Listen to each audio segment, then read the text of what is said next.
Welcome to Empty Nesters True Crime Podcast, where we explore chilling mysteries and dark secrets. With their nest now empty, Susan and Nancy have more time to uncover the truth and venture into the unknown. Let's step into the shadows together, shall we? Hey Nancy, how are you tonight? Hi Susan! Good to see you again this week. It's nice to see you. Welcome to Empty Nesters and True Crime. Yes, thank y'all. We really appreciate it. We've been working on our logo. Well, we've been having people work on a logo for us, I should say. And we're not artists. Yeah, and we're not there yet. We've decided we might want to look at some other options out there. But it's exciting. It is, and we're working on it. And we're so glad to have all you listeners in the beginning with us. We're excited to share this all with you. Yeah, it's exciting. We bought our domain. We have our website that's being worked on. So things are coming along. Yeah. And what episode number are we on? Well, that's a good question. But we were saying that we've already beat a certain percentile, so. Right. I think this might be 12, 13. I know. Well, no, because it's either 12 or 14. Because I have the even numbers and you have the odds. Oh, yes, right, I started. But, yeah, I know our producer posted that, and I was like, wow, yeah, But, we're doing this for fun. We're doing this because we enjoy digging into these true crime stories. Yes, and then some of them, like tonight's story, that you actually forget about, come back, and you're like, what the hell? It's going to be out there. It's got to be talked about because there is some stuff going on. So let's get started. I'm excited. We're going to South Carolina. Ooh, a little south of us. Okay. We are going to be talking about Susan Smith. I know her. Well, we know Susan Smith. Yes, and I just assume that everyone has heard of Susan Smith out of South Carolina because she, in the 90s, was probably the most hated woman, not only in America, but probably the whole freaking world. For what she did. Mm-hmm. Mm-hmm. And she still, in my opinion, should be the most hated woman up there on the top, at least in the top 10. Because in the 90s, this story caused a media frenzy all over the world. It was wild.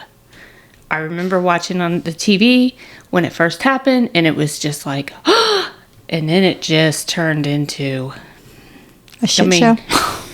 Lifetime don't have nothing on Susan Smith. Let's talk first. We got to start at the beginning where we talk about her childhood. Mm-hmm. Susan Lee Vaughn was born September 26, 1971. So she's close to our age. I'm thinking that, yeah. Mm-hmm. Yeah. She's older than me. I just want to point that out, but okay. Well, she's younger than me, so. Susan Lee Vaughn was born September 26, 1971, to Linda and Harry Vaughn. Linda was a stay-at-home mom, Harry was a firefighter, and they lived in Union County, South Carolina. When Harry and Linda got together, Linda was already pregos by another man. Oh. Mm-hmm. But they got married anyway and had Michael. And then Susan was born after, and then along came Susan's little brother, Scotty. Michael had battled a lot of mental illness, and at one point, he did try to commit suicide. And Linda and Harry, they had a violent relationship. He would say he was going to kill Linda and kill himself, and these fights would be done in front of the children. Harry was an alcoholic, and he would always think Linda was cheating on him with other men, and the children actually feared their father.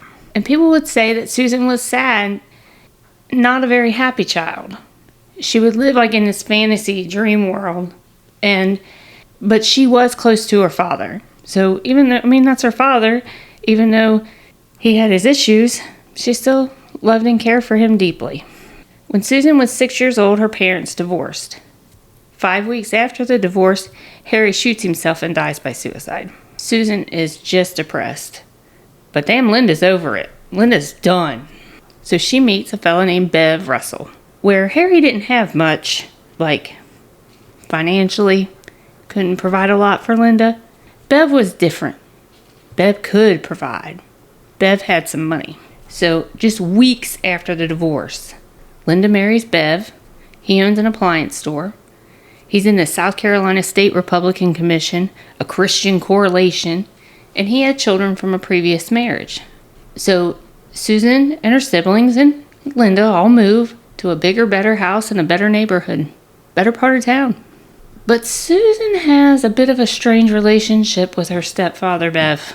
She began this to compete for Bev's affection with her mother. Allegedly, it turned into child molestation. Susan told her mother about it, and Linda kicks Bev out of the house. But Bev weasels his way back into the house, where Susan reports this to her guidance counselor at school.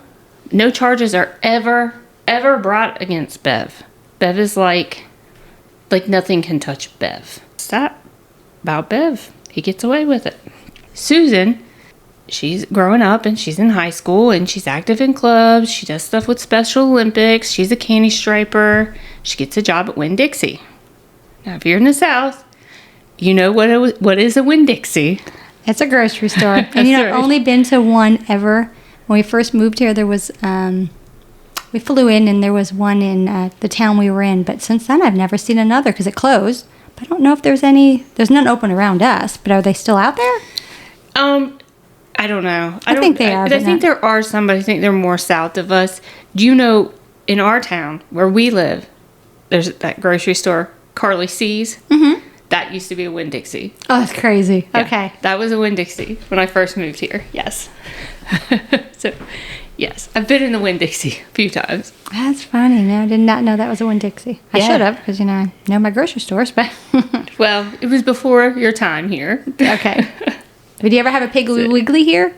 I know there's one in Liberty or Siler City, that way. Or Pittsburgh. No, Pittsburgh, I think there used to be one on Church Street. All southern towns had a Piggly Wiggly. Yeah, there was one right there. Okay. At first, Susan starts out as a cashier. She moves to head cashier, then to bookkeeper. And she's having an affair with a married man that she works with. But not only is she having an affair with a married man she works with, she's also having a relationship with a younger man at the store. Then she becomes pregnant. She has an abortion. The married man is pissed because Susan was sleeping with the younger guy, even though he's the married man. The married man cuts things off with her. Well, whose baby was it? Do we know? She told the married man it was his, but I mean, if you're who knows? It doesn't matter. I was just curious. I don't know. That will be something that we'll never know. But anyway, she's so distraught about this, she overdoses on pills and tries to commit suicide. And during this overdose and hospital stay, it's discovered too at the age of 13 she had OD'd on some pills as well. So it's not her first time that she's tried to commit suicide. So Susan does recover from this. She goes back to work at Winn-Dixie. And Susan just seems to be looking for some kind of father figure. This pattern does not stop.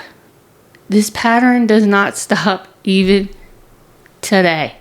But she does begin a relationship with David Smith. And they didn't know each other. They went to school together. He also works at Winn-Dixie. David at the time is in a serious relationship. And he breaks off that relationship. I've heard different things. I've heard that he was engaged to another woman, or it was just his girlfriend, but it was a serious relationship that he broke off to be with Susan. And then, guess what happens? Guess, Nancy. Guess what happens to Susan? Is she pregnant? Yes. She's pregnant. Mm-hmm. She's pregnant by David. So, David's brother dies. 11 days after the funeral, Susan and David get married. It's a little quick, I think, after a death in the family. But she is pregnant, and maybe they just want to get married so when she has the baby that they've been married for a while. Yeah, the baby's not born out of wedlock, if that's... But I might have waited more than a week after your brother died. Yeah, well, almost not quite 2 weeks. Yeah. Linda and Bev are not happy about this pregnancy. They are not happy about this marriage. They think Linda can do better, and David doesn't come from money. He's not good enough. David's not good enough for Susan in Linda and Bev's mind. But David's family life is not great. His mother worked, went to school, Can't really hold either one of those against her because you have to work, and if you're going to school, you're probably trying to better yourself. Right. But she was strictly religious. David wasn't, and neither was his father. Neither one of them cared for how religious she was because she was very, very strict. So at the age of 17, David decides to move in with his grandmother. But once David and Susan are married, they move in with Grandma. So they're living with the grandmother together. Okay. 3 months after the marriage, David's father attempts suicide. He overdosed on pills, and Susan's the one that finds him. This ends a relationship between David's mom and David's dad. And David's mom, she just moves away. October 1991, Michael Daniel Smith was born. But the marriage is rocky. This marriage is not good. They don't have much money, and Susan is accustomed to spending money. She likes her things. Susan takes loans from her mother, and David doesn't like that because Linda and David, they don't get along. There's lots of fighting going on.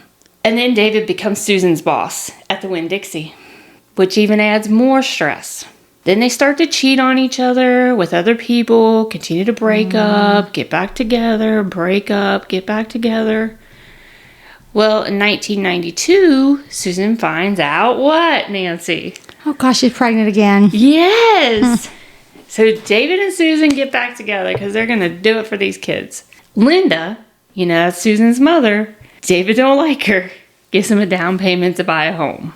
But during this pregnancy, Susan is not happy. She's gaining weight. She feels unattractive. More problems arrive. Then David begins an affair at work. Now, mind you, Susan works at the Winn-Dixie. He works at the Winn-Dixie, and he's having an affair with a lady at the Winn-Dixie. Whew, these grocery stores could have their own soap operas. They can have their own reality series. The Winn-Dixie. Shit. August 1993, Alexander Tyler Smith was born. And they, as young as they are, they're doing their best. They're in their early 20s. They're doing the best to make this marriage work that just is not working. 3 weeks after Alexander's born, they break up and they decide, we really need to get a divorce. Susan stays in the home with the boys. David moves back in with Grandma. A little while later, David rents a house closer to Susan and the boys so he can help out with the boys. By all accounts, David seems to be a pretty good, maybe a bit bad husband, but a really good father. Oh, good. So Susan gets a job at a different company as a bookkeeper, and she starts moving up in the company. She begins a relationship with a man named Tom, and Tom is the CEO's son. And tonight's drink is the Tom Confidential. Oh. I will say through this, and I've heard this about Susan many times, and we lived through it in the 90s.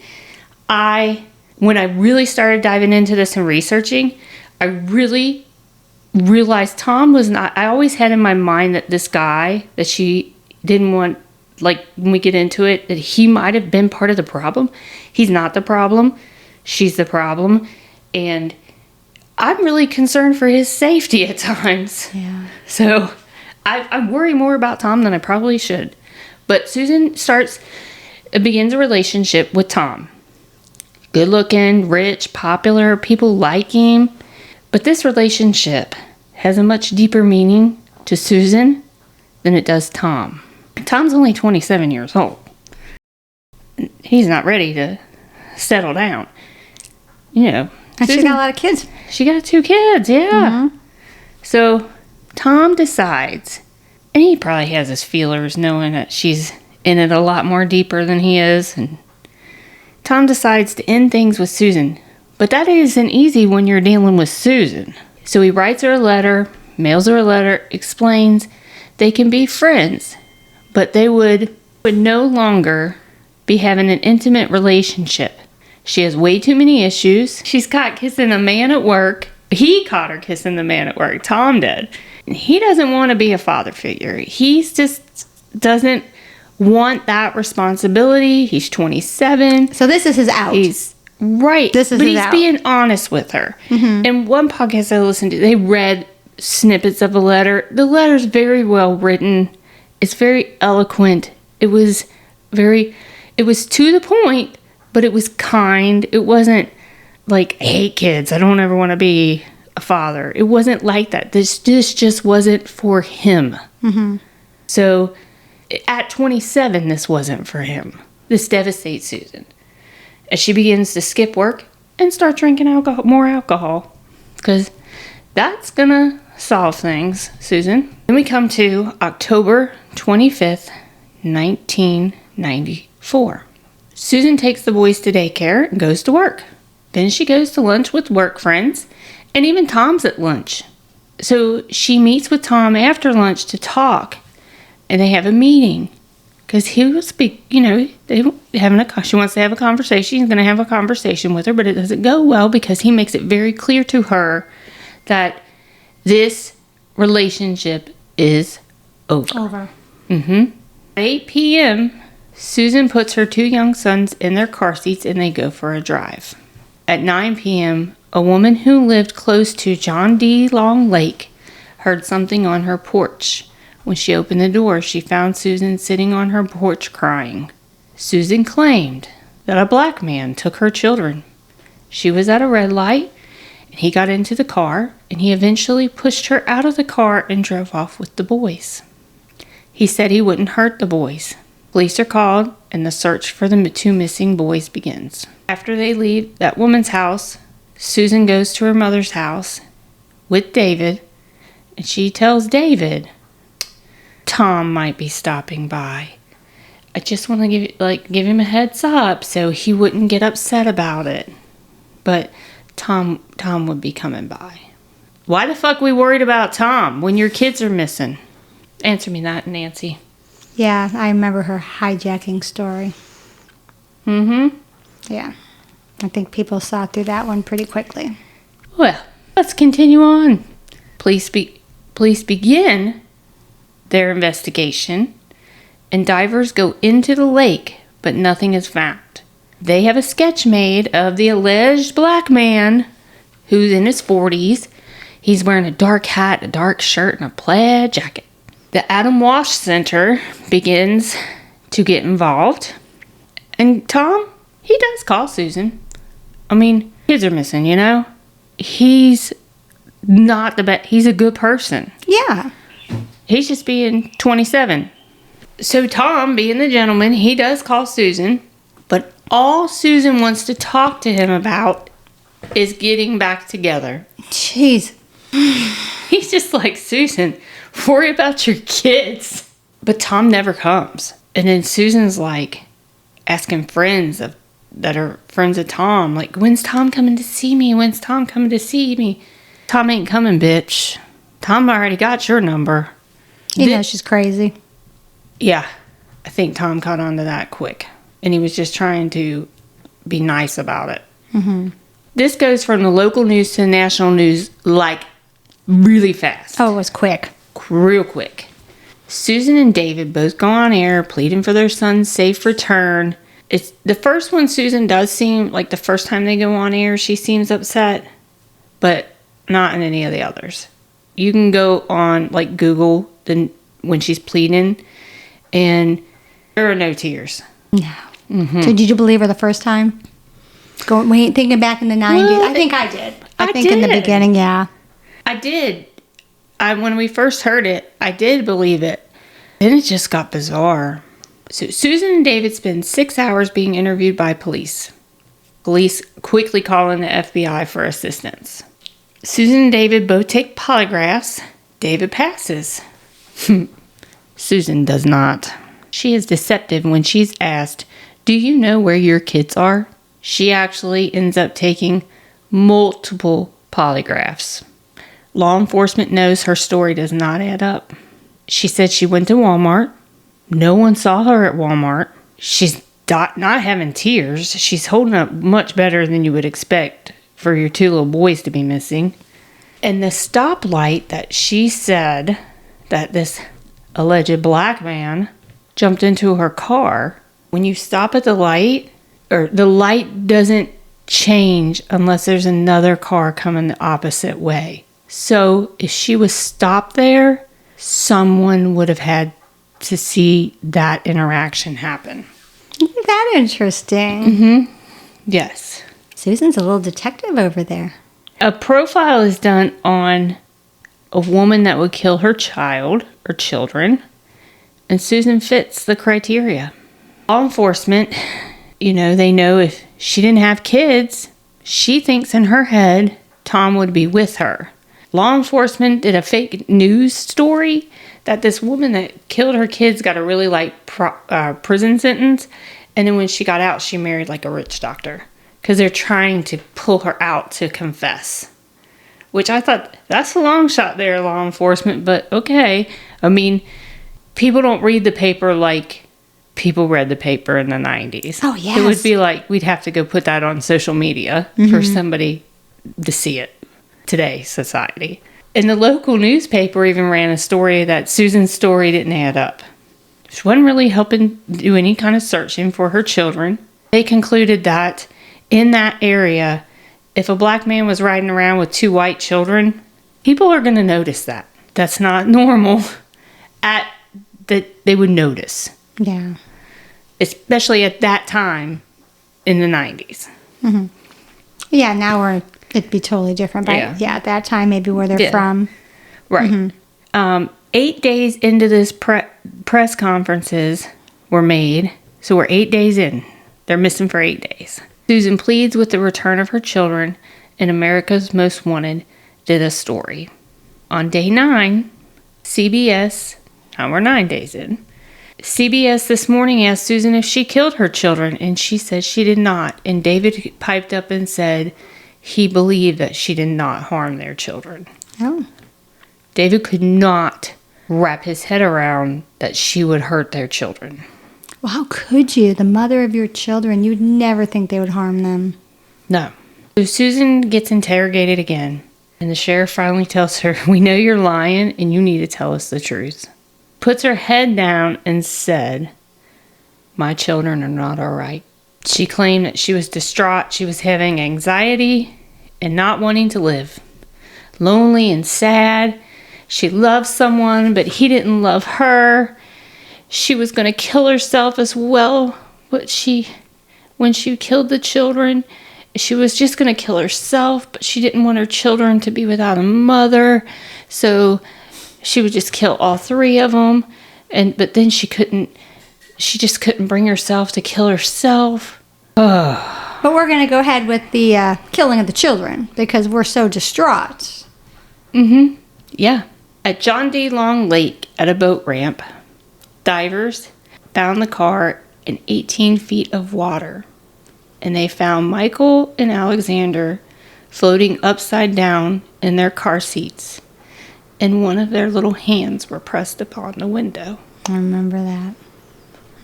Susan was charged with 2 counts of murder of Michael, 3 years old, and Alexander, 14 months old. People called her a baby killer, which she is. Absolutely. There were race issues in Union County, which I don't blame them, because she blamed a black man. Wonder how that worked out for her in prison. Baby killer and and you're racist. People hated her, and they still should. Susan's brother did put out a public apologizing to the black community about his sister's actions. I think that definitely should have been done. I'm not sure it was enough, but I mean, the boy's cause of death was drowning. Drowning is one of the worst ways to die because when you're gasping for air, all you're doing is inhaling more water. Susan, while in jail, Susan wrote David, and she never addressed their boys, just complained about all her issues. November 6th was the boys' funeral. It was a closed casket because of the water damage to their bodies. They were buried together in a white with gold trim casket, and they are buried next to David's brother. Susan, of course, is in jail. Where she needs to be.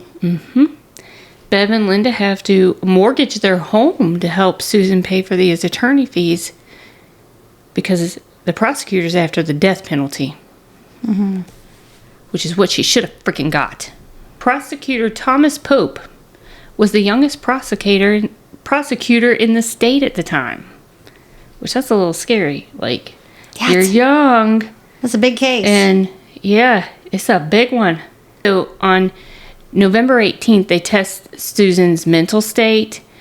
And while she's in jail, she's on suicide watch. There's a camera in her jail cell that watches her 24 hours a day. Since they have to watch her, her light has to stay on 24 hours a day. She wears a paper gown, has a Bible, her glasses, and a blanket, and that's it. She's in jail for about 3 weeks when David comes to see her. All he wants to know is why she killed their boys. Why did you do it? Won't give him an answer. He gets up, he leaves, and he immediately starts the divorce proceedings. During the court case for the death of the boys, there's a gag order on the case. There are no cameras allowed in the courtroom. Tom does testify. Mm-hmm. It's not for Susan. Good. David is giving back the car that the boys die in. He has it destroyed. 1995, defense wants 30 years. The defense wants her to serve 30 years and get out and be a free woman. Thomas Pope says, no. Our young prosecutor says, no way. Death penalty. Good. No deal. That should be a hell no, Susan. Mm-hmm. Absolutely. The defense is trying to bring up her mental illness and her issues. She ends up, after 2.5 hours, the jury finds her guilty on both counts of murder. Well, then it comes time for sentencing. Well, during sentencing, the prosecutor does a reenactment of the car going into the water. 6 minutes. She stood there and watched that car go into the water with her babies in it. Mm-hmm. And this bitch let the headlights on so she could watch it go down deep into the water. Oh, that's bizarre. When these divers went in and recovered these bodies, mm-hmm. there were tears in these grown men who have seen horrific things. Eyes. The jury did decide no death penalty, and she gets 30 years to life. Now let's talk about prison. Good old Susan in prison. 2015, because this was 30 years ago. So what's coming? I'm doing the math in my head as we're sitting here. Mm-hmm. We know what's coming. There's a big day for old Susan coming. Susan needs to keep her ass in jail. Yeah, she doesn't deserve to get out. No, because there is no change in behavior because of what she's done in prison. 2015, she wrote a letter. It said she never planned to kill her sons. This wasn't over a man. That's a lie. This was over Tom. Over Tom. Because you thought you could have him if you didn't have kids weighing you down. So you weighed them down in a car and drowned them, you dumb bitch. In my opinion. And I think a lot of people's opinion because, yeah, Tom was young and she knew he didn't want the kids. And yeah. We'll just get rid of them. Mm-hmm. That's a lie. In prison, she will do like self-harm to herself. Like, I guess, like cutting and different whatever. It's alleged she's had multiple lesbian lovers over the years. She has had a drug problem in prison. I bet the lesbian lovers because she's always looking for attention. Mm-hmm. Well, and it's ways to get the drugs that she needs. Yeah, that's true.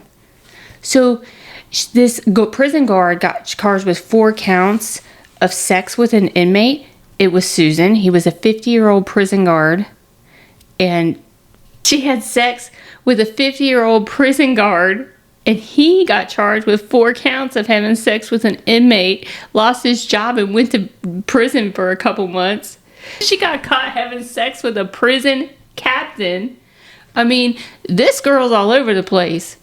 2010, though, let's go back to this parole. We're going to go back. We'll go back and talk about David and Tom in a minute. But let's go. Now, this is why this story is relevant today. I was getting my hair done. And I'm talking about Susan Smith. My hairdresser is a millennial. She's in her 30s. She has no idea who Susan Smith is. Right. So we've got this generation of these, like, probably 35 below, or even 40-year-olds and below, that have no idea who Susan Smith is. But on November 4th, 2024, just in a couple months, Susan Smith's going to be eligible for her first parole hearing. She says she's ready to be released, and she has many suitors ready to take care of her. What the heck? Crazy attracts crazy. She has been offered places to live.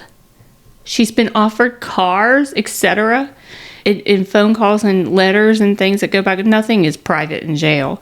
But she states, I'll be a good stepmom. I bet the hell you will. Not. She could see herself around kids. And these men are saying, oh, she's just misunderstood. This is a lady that purposely put her kids in a vehicle and let them drown while she watched. Yep. And we're supposed to think that she wants stepchildren now and she's going to be a good mom. Crazy attracts crazy. I don't understand all these prison relationships we hear about. They fall in love, but hey, so she thinks she's going to have a good life on the outside right now. No. So David did write a book. He said he never wanted to profit from the death of his sons, but it was more of writing. It was more of a healing process for him, because not a day goes by that he doesn't think about them. He did remarry, and I believe they have 2 daughters. And then I really had to worry about Tom, because he killed her kids for Tom. Tom's not safe if she gets out. Oh, that's a good point, Susan. I don't know what she's done, what she's festered up in her mind for the last 30 years. She seems to be obsessed over Tom. I mean, you're killing your children to get with some younger guy. So I did go the rabbit holes of Tom. Tom, he, don't have me start searching, because I can find anything. And, Tom seems to be doing very well. He actually looks like he's doing extremely well. He's very handsome. He's very happy. That's all I've got to say about Tom. But Tom and his family aren't safe. David and his family aren't safe if she's free. They're not. Because David, you have this good life, and here she's been stuck in prison, and we see in prison that she's not the model prisoner. So Michael and Alexander did not get opportunities for second chances. They never had an opportunity to lose their first tooth, go to their first day of kindergarten, fall in love for the first time, go to the prom, go to college, have a wedding, have children of their own. She robbed them of all of that. She stole it. The person that's supposed to love you more than anything in the world robbed Michael and Alexander of their life. She decided their lives were worthless because she's selfish. And I believe she's selfish now. And all you have to do is look at her actions over the last 50 years of her life. But she still has a life in prison, and it's not a model citizen, a prison citizen. So I'm still researching places to write letters, but I did find this. On change.org, you can sign a petition. And the petition is, do not let Susan Smith out on parole. Stop her parole. I signed it. I ask everybody else to take a minute and do it yourself. She does not need to be out on parole. No, 30 years is not enough for that. I mean, she needs to be in there for life. I mean, I'm surprised she didn't get the death penalty, but maybe mental issues came into play, because that's usually what stops the death penalty. It's the only thing I believe that could stop a death penalty. Stop that. Yep. Well, maybe we can have our producer share that website so yes, people can also sign it. I saw that was coming up, and I thought, you've got to be kidding me. Yes. And this is a story for like our crime enthusiasts that have never heard it, or like, oh, this is just an old story. This is a story today. This is a good one. You're right. November is coming. And we all remember the story, because you're right. At first, we were like heartbroken. They were carjacked. The 2 little boys were missing. But I think you're right. And the more we watched her, we're like, she's full of crap. She's not acting like a devastated mother who just lost her very, very, very young children. And they all, we always say, you don't know how you would act in a situation, but you wouldn't act like She did. No tears. I mean, yeah, I cry over everything, but she literally didn't even have tears for those boys. No, because she wanted a clean slate, and that's how she was going to do it. And Gosh, she just thought people were going to believe it. And they're so cute. Oh, I remember them. Remember their pictures. We'll have the producer put their pictures out, too. To remember those boys. Not just their evil mother. Yeah, I don't remember her, but yeah, I saw that one coming up. But you're right, a lot of people probably don't know this story. Yeah, we've got a good from teenagers to in their 30s that don't. So you're talking, 15, 20 years. But this would be a great one now, Susan, that we're going to keep on and let everybody know all these details that come up. But gosh, don't let her out. I mean, there's a lot of stories we're doing, and we're going to keep track of when their parole's coming up to make sure that they stay their butts in jail where they belong. I saw it on scrolling aimlessly through TikTok that her parole date was coming up, and I was like, what the hell? Hasn't been that long, and I guess, yes, it has. Yeah. And then when I really went and looked at it, I was like, holy shit, the bitch has a parole date. And no, you stay where you are. So I understand she didn't get the death penalty, but why wouldn't she have just got life with no parole? Do we remember back then why that didn't happen? I don't know. You murdered your 2 children. You didn't get life without parole? I don't know. I don't know. Well, I think, from my understanding, life in prison isn't life in prison. Like, you can get life in prison, and then, depending on the crime, after so many years, you can get parole. Yeah. We're going to have to find somebody who can really explain that to us. We'll do some more research, but we had a murder happen here in our county, and that individual got life in prison. But I think he spent 10 years in prison. And got out. And then he got out. Yeah, and he was out about a month and went back to prison. So, yeah. I mean, it's just what it is. He was real rehabilitated. I mean, well, we know she's not. And I know that different states, they all have different rules. But it would be interesting if we could find somebody who could really explain that to us and explain to the people, our listeners. Well, maybe we have some lawyers in our listening area that would like to tap in on this. We'd love to hear it. I know there's like life in parole without, or there's life in, are they going to get life in? I don't know what she's trying to say. It's like when she uses a juicer or opens a bottle of champagne.